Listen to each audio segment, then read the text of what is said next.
Un jeu, symbole du paradoxe cubain. Il fait fureur chez les jeunes de la Havane.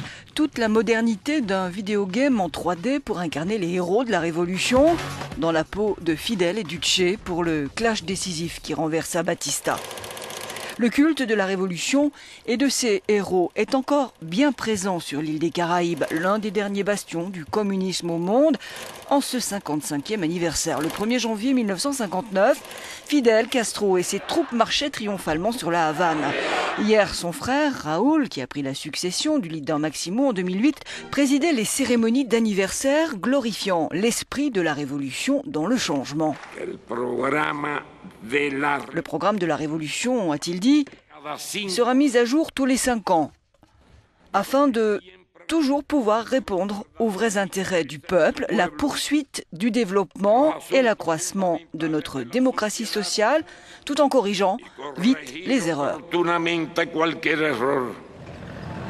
C'est le défi de Cuba depuis quelques années déjà, réformer tout en maintenant l'héritage.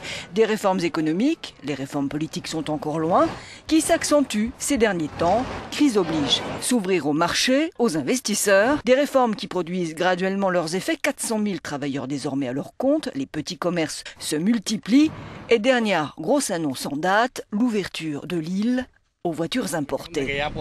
C'est génial que nous puissions acheter des voitures sans avoir besoin d'une autorisation, dit ce Cubain.